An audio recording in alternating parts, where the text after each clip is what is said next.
In this video, I'm going to show you the best OLED gaming monitor you can get at every price range. No matter your budget, I will help you find the best pick for your needs. Let's go. First, we are going to take a look at the best options in the under $600 range. First, we have the ASUS ROG Strix XG27AQDMG. The first thing I noticed is its glossy screen, which really makes the perfect blacks pop, and colors look incredibly vibrant in a way matte screens just cannot match. Running at 240 Hz, this monitor feels exceptionally smooth, and because it uses a newer 3rd generation panel, it gets noticeably brighter than the other two monitors on this list. However, you'll be lucky to find this one under $600, as it often costs more, making it a premium choice that is not always in the budget. Next, we have the AOC Agon PRO AG276QZD. This monitor is a fantastic value, giving you that same 240 Hz organic light emitting diode speed and responsiveness, but at a much more consistent and affordable price point than the ASUS. The trade-off is that it uses an older, slightly dimmer panel with a matte screen coating, so while it handles reflections well,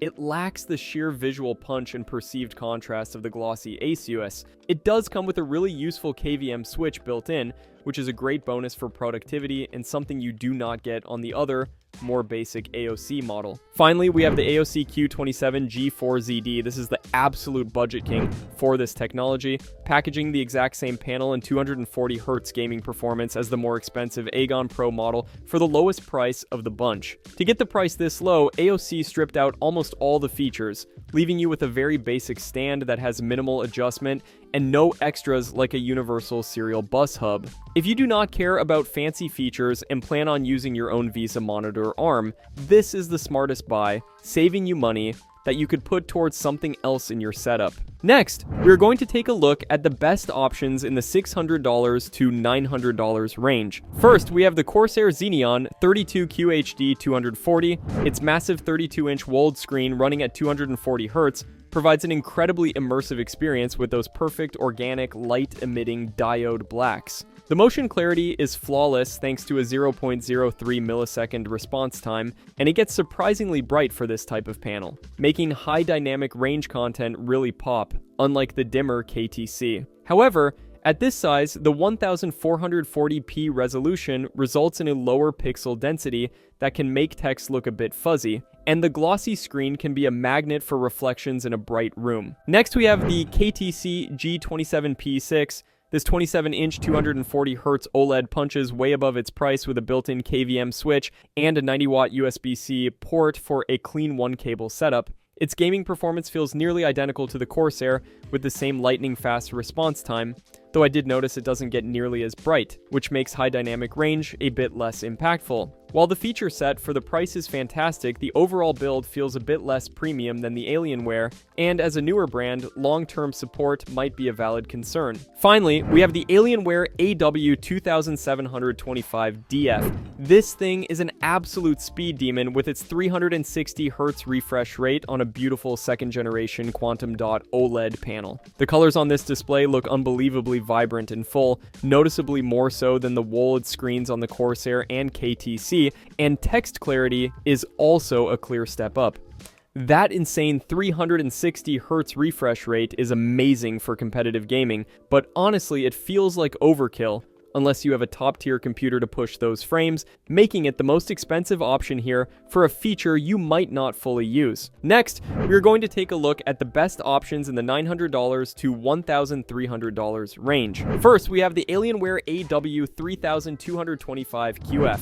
Right away, the curved quantum dot OLED panel just pulls you into the game with some of the most vibrant colors I have seen, making it a truly immersive 4K experience at a buttery smooth 240 Hz. While its Dolby Vision high dynamic range looks absolutely stunning in supported games, the 1700R curve, which is great for single-player immersion, might not be the best fit for everyone, especially if you spend a lot of time on desktop work or prefer a flat screen. Compared to the others, its polished design feels very premium, but you are getting a more traditional display port 1.4 connection, which relies on compression for that high refresh rate. Next, we have the LG UltraGear 32GS95UEB. Its killer feature is the dual mode display, letting me swap from a gorgeous 4K at 240 Hz for story games to a hyper-fast full high definition at 480 Hz for competitive titles, which is something that Alienware and Gigabyte just cannot do. I really appreciated the matte screen finish, which handles reflections much better than the glossy Alienware,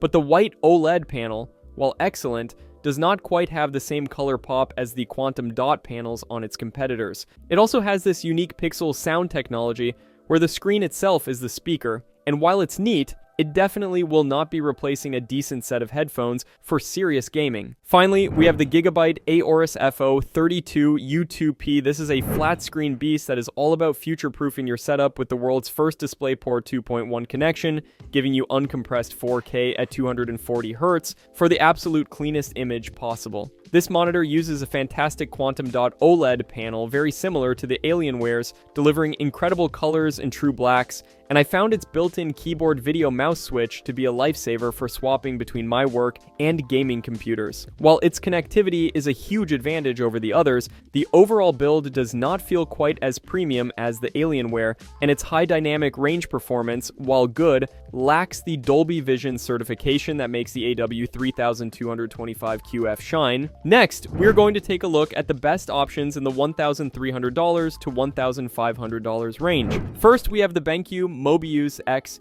321UX. Now this one is a bit of a curveball because it's actually a mini LED monitor, not an OLED, which gives it fantastic brightness for high dynamic range content and means you have zero risk of screen burn-in. It's packed with features like a handy KVM switch and surprisingly good built-in speakers, but its 144 Hz refresh rate makes it the slowest panel in this comparison for competitive gaming. While the contrast is excellent for an LCD, it just can't deliver the perfect inky blacks and near instantaneous pixel response time that you'll get from the true OLEDs we're looking at today. Next, we have the Samsung Odyssey OLED G81SF. The first thing I noticed was the gorgeous 34-inch ultra-wide quantum dot OLED panel, which wraps around your vision for an incredibly immersive experience with some of the most vibrant colors I've seen at a 175 Hz refresh rate. I really like the premium metal design and the built-in smart TV hub for watching content, but I have to say, the micro HDMI and mini display port connections are an annoying inconvenience compared to the full-size ports on the other monitors.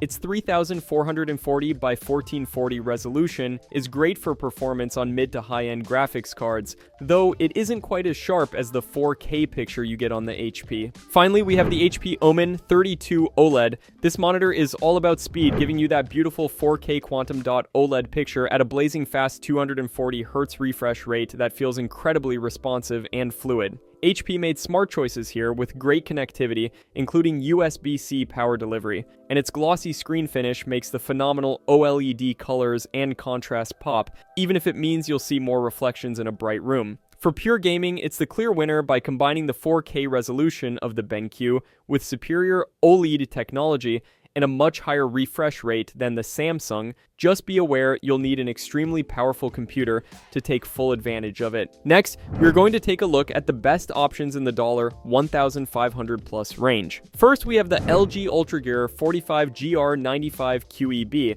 and diving into a game on this thing is incredibly immersive thanks to its massive 45-inch size and aggressive 800R curve that really wraps around your vision. However, that giant screen sports a 3440 by 1440 pixel resolution, which means the pixel density is quite low, causing text and fine details to look noticeably less sharp compared to smaller monitors. Still, the gaming motion is buttery smooth with its 240 Hz refresh rate and near instantaneous OLED response time, and its matte anti-glare screen is brilliant at cutting down reflections that other glossy OLEDs struggle with. Next, we have the LG UltraGear 45GS95QEB, which feels like a direct refinement of the previous model, immediately hitting you with a punchier and significantly brighter picture that makes highlights in games pop with more intensity. It unfortunately shares the exact same 45-inch 1440p ultra-wide panel, so if you were bothered by the low pixel density and lack of sharpness on the older version, this one will not fix that core issue for you. What it does add are some great quality of life features, including a USB Type-C port with 65 watts of power delivery for a clean single cable setup with a laptop, and it even has built-in speakers. Finally, we have the ASUS ROG Swift OLED PG27AQDM, and switching to this monitor makes the difference in image clarity night and day, as its standard 27-inch 1440p screen provides a much crisper and more detailed picture than the larger LGs. ASUS put a huge focus on performance and longevity here, using a custom heatsink that lets it push higher sustained brightness levels without as much aggressive automatic dimming, and it includes a uniform brightness mode that is fantastic for desktop work. While you get fantastic color and motion clarity from its 240Hz refresh rate, you're giving up that massive ultra-wide immersion from the LG monitors, and its glossy screen coating, while making colors look extremely vibrant, can be a literal mirror if you have a window behind you. Thanks for watching. I hope this video was helpful to you. If you found this video to be helpful, leave a like and subscribe for more videos like this in the future.